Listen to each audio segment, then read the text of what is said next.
Hey guys, good morning. Steve the drummer here coming at you, talking today about drum covers, the biggest benefits of doing drum covers and the biggest challenges of doing drum covers.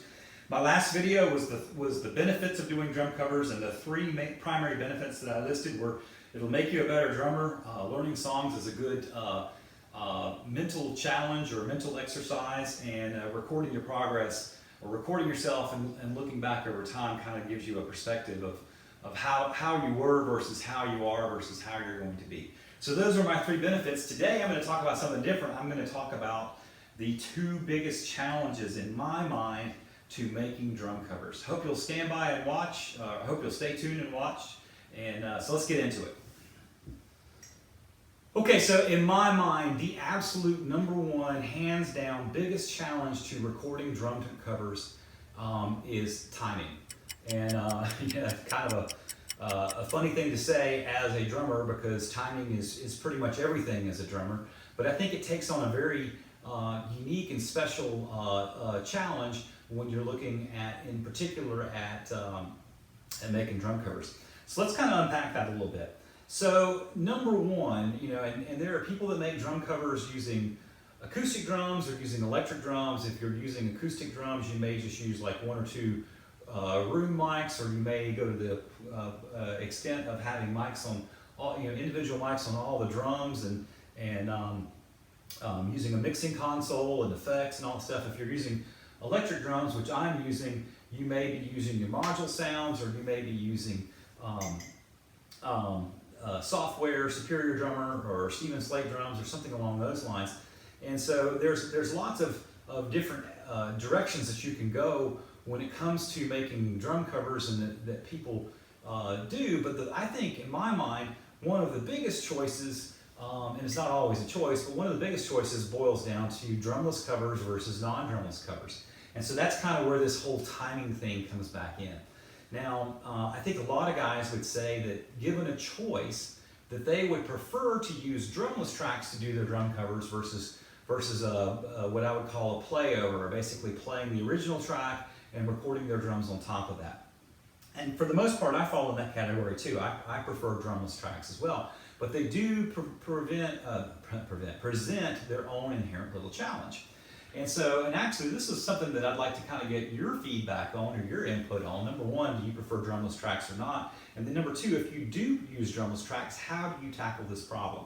So one of the biggest challenges that I have when it comes to using drumless tracks, in particular pertaining to the whole timing aspect, is invariably in a lot of songs, there is some section that there's nothing to lock onto. And what do I mean by that? So when you're playing along to a drumless track, typically there's something, either the guitar riff or the bass player, or something else that you can lock in with. Even the vocalists and the cadence of the way they're saying the words, subconsciously, obviously, theoretically, the band is playing in time, and so you kind of have a reference listening to the track to keep yourself in time. But invariably, in a lot of tracks, there will be either a section where everything drops out, or there'll be a section that has another common scenario is maybe a track that has just a long drum intro that has nothing but drums, and then 4 bars or 8 bars or whatever into it, then the whole band comes in, and so you have to play this section with no reference whatsoever and come in time with the band on a recording. Another type of scenario is if if there's a section where maybe there's a lead break, a guitar break, but there's two different guitars, either two different guitar players or one guitar player playing two different tracks, and they're kind of interwoven, and they kind of cloud the picture or muddy the water a little bit about exactly where the time is. And maybe the way the track's mixed is that's really prevalent in the mix, and you're having a hard time hearing parts underneath that would give you a better picture of where the time is. Or maybe they're playing phrases that go over the bar line, and it's really easy to follow that and to get out of time. Big examples that I would give along those lines. One of them in particular, I'm kind of geeky this way. I'm kind of a huge Def Leppard fan. Pour Some Sugar on Me. I know to some people it's, some people think, oh, it's a great song, and to other people they're like, oh, that's such a cheesy, overplayed song or whatever. No matter what your perspective is on that, during the breakdown section on the drumless track, it's pretty sparse. There's really nothing to follow. And so I say that to say that's a great example of a track that, as far as the verse and the chorus and different parts of the song, it's pretty straightforward. But when you get into that breakdown section where there's just kind of like random sporadic lyrics and or little guitar stabs or whatever, it's really hard to try to keep something like that together. For me, honestly, on that particular song, it's impossible. Another example would be Aerosmith, "JANIE'S Got a Gun." Most of the song really, really straightforward. And actually, the whole song from a drummer's perspective is really, really straightforward. But when you get into the lead break, there's some weird guitar stuff that kind of borderlines on going over the bar line. When I recorded that cover, I actually could not play along to the drumless track. I lost time every single time. And so, possible solutions. So like I say, my number one challenge when it comes to making drum covers is timing. And in particular, right now I'm talking about drumless tracks, but so what are your options? You could, theoretically, you could use a click track, and that may or may not work in certain instances. I have got an onboard click track here in my module, and when I practice with my band, or when I play with my band, or when I just sit here and practice different rhythms or stuff like that, I use my click a lot, but I have a really hard time trying to line this click up with a song. If I'm doing a cover or doing drumless track.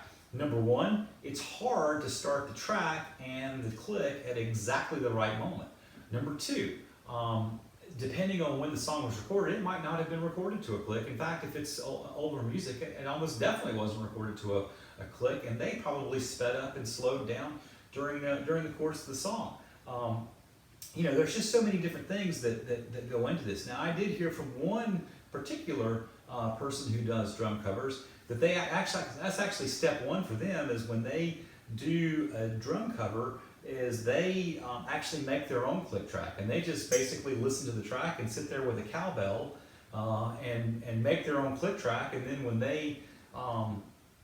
they actually lay down their drum track, they've got in the mix, they've got the drumless track, but then they've also got their homemade click that lines up exactly with that song. And that's a great solution to that problem, though I don't know or quite have the technology together to do that. So, that leads me to my question. How do you guys tackle this problem? When you do drum covers and you use a drumless track and you get to a section of the song that there's really nothing there for reference, how do you tackle that problem? So on the timing forefront, we've been talking about drumless tracks, but what about if you're doing just doing a drum over to the original track? So if you're doing the original track and you're playing the drums over that, in my opinion, timing still is the biggest challenge. Why? Well, for a couple of reasons. Number one, if you're going to play a drum cover over the original drummer, you've got a couple of choices here. Maybe as many as 3 choices. Number one is to play exactly what the original drummer played on the recording and to line that up. And when I say line that up, I mean every snare hit dead on top of their snare hit, every bass drum dead on top of their bass drum, every crash, every accent, every fill, and try to play the song exactly the way it was played originally.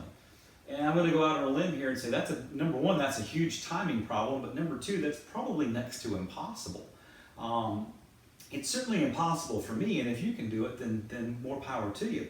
But so this speaks to the heart of problem number one here: timing, full scale.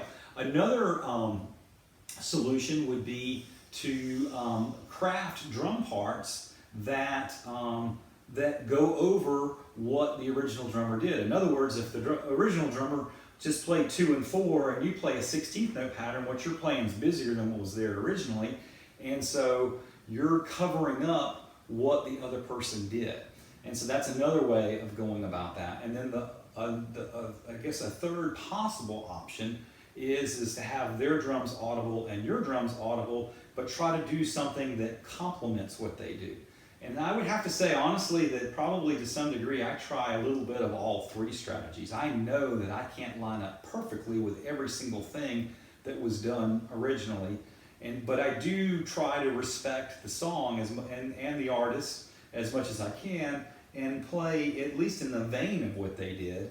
And then, maybe if in doubt, maybe play something slightly busier than what they did, to try to cover up any extra notes. And then, if nothing else too, just try to make sure that whatever I'm doing is actually complementing what was originally there. But I say all that to say that is, in my mind, when you do drum covers, that is the number one challenge. Whether you use a drumless track or whether you use the original track or whatever strategy you employ, in my opinion, timing is the biggest challenge. From the very best drummer to the very brand newest beginner, timing I think is the biggest challenge. In my opinion, the second biggest challenge to making drum covers is, I would just sum up by saying, do not let the perfect be the enemy of the good. And so what I'm trying to say here is, you can just record something and throw it out there, and it may or may not, it may or may not be good, basically, and there's obviously a wide range of what good and bad might be. So maybe those aren't the best terms to use, but you can just record stuff and throw it out there. The other side of the equation is you can tinker with something and tinker with something and tinker with something, and try your very best to make it perfect. And I see a lot of people employing both strategies, and there's nothing wrong with either way. I guess I would use as an example. There are some people that post drum covers about every, 4 to 6 to 8 to 12 weeks, somewhere in that range. And when they put out a drum cover, it's like a feature movie. And honestly, when I see those come up in my feed, I'm like, whoa, I really got to watch this. I can't wait to see so-and-so do their version of Brand X's song, because I just, this guy only posts a cover every so often, and every single one is a masterpiece. And I can't wait to watch that. And I can think off the top of my head of probably 4 or 5 guys that do that. And I'm not trying to say don't do that by any stretch of the imagination. My hat's off to those guys for being able to go to that level and degree of detail and put out the quality that they put out. There's other people, probably more so like myself, that are throwing covers out all the time. And the risk that you run into there is that the quality, I've put a lot of covers out that I probably, looking back, probably should have never pressed upload. And I liken this to when I was in sales years ago, many moons ago, a couple of careers ago. I was actually a salesperson for a while, and I had a manager, and that particular manager talked to me about the strategy of basically just throwing stuff against the wall, and I'll let you fill in the word of what that stuff was, but basically throwing stuff against the wall, and his thought or his strategy or what he was trying to say was, a lot of times when you throw stuff against the wall, some of the stuff that you throw against the wall sticks, and a lot of it falls off. But until you actually throw the stuff against the wall, you don't know what's going to stick and what's not.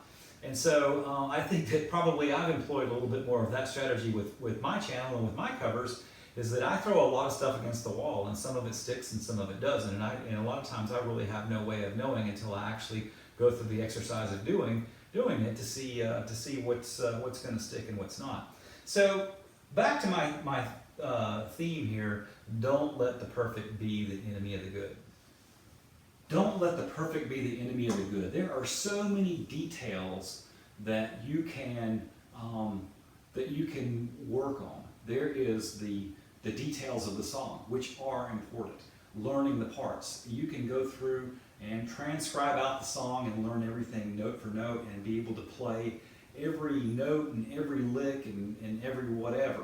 And that's, to the people that do that, that's great, that's awesome. I mean, that's kind of taking your Sudoku puzzle or your mental exercise to the fullest. And then there's also kind of just filling in the main the main parts, and then just just kind of letting yourself fill in the rest with your imagination. And that's a skill as well. Honestly, that's a skill that I wish I had better, which is to be able to just be creative in the spur of the moment. A lot of times when people tell, typical example is when I sit down at a gig to do sound check, I can never think of what to play. I always just do basically the boom smack, kick, snare, hat. I never can think of what to play in the spur of the moment. I always have to plan things out in advance. And so I say all that to say, don't let the perfect be the enemy of the good. There's people that transcribe everything out and play everything note for note, and there's people that just play the main parts and fill in the rest. And so that's a detail that you can really get hung up on. Another detail to really get hung up on potentially is the sound quality. And you should worry about your sound quality. You should worry about trying to make the best possible recording that you can at that time, given the equipment that you're using and whatnot, and then also looking ahead to what equipment you'd like to use in the future. Now, I've got to say right now, when it comes to any type of new equipment, number one, the equipment decisions that I've made, the reasons that I've made the decisions that I've made, and that I say that to say that I'm using module sounds and not software.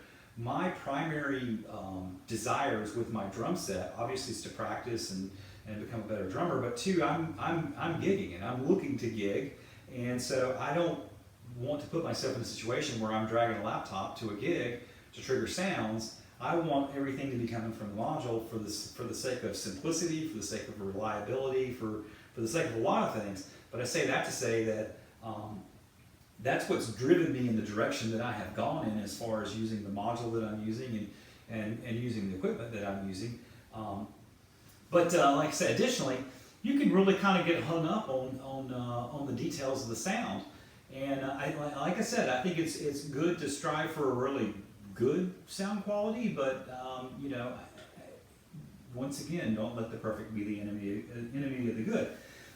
Lighting. I use one camera. I use my iPad. I use one camera. I'm using the room lights and either opening the windows or not, depending on the time of day. There are guys that have all kinds of professional lights and all this, that, and the other. That's awesome. That's great. I'm not going to go to that level. That's not what I'm trying to accomplish, at least at this point. And I've got to say right now, given the current economic conditions, if you can't eat it or wipe your butt with it, I'm not buying it. So I'm not going out and buying cameras and lights and all kinds of different stuff. And I'm not trying to be critical of those that do or have, because I've certainly invested a great deal of equipment in my drums. But once again, that goes back to the desire to use my drums on a stage at a gig, not necessarily just for the sake of covers. I enjoy doing the covers. I want to do the covers. The covers is a part of my playing, but the bigger picture, the bigger goal is for me to play with other musicians on a stage at a gig, no matter the smallest hole in the wall bar or wherever that may be. But that's the driver for my decisions. I say all that to say, I went through a period with my covers where I was starting to record the song twice and use the audio and the video from one of them as the bass, and then try to do pseudo multiple camera angles and stuff like that. I don't want to do that. That's just, don't let the perfect be the enemy of the good. I'm just going to do one camera, one shot. If you like the video, put a thumbs up, put a comment. If you don't like the video, that's fine too. Hey, it's a free country, man. Think what you want, say what you want, do what you want. But for what I'm doing, I use a very, very basic setup, and I'm going to continue to do so. So those, in my mind, are the two biggest challenges. Number one, timing. And it doesn't matter if you're using drumless tracks or the original track. Number two, don't let the perfect be the enemy of the good, and that can relate to your playing, to your knowledge of the song, to your audio quality, to your lighting, to your cameras, to all that stuff. And so, what do you guys think? Number one, and I'd really like to know, how do people solve this whole timing issue? What are your techniques for timing, number one? And number two, what do you guys think? What are the biggest challenges for you guys as far as making drum covers? So anyhow, that's it for today for benefits and challenges of making drum covers. I hope you guys have a great day, and thanks so much for stopping by.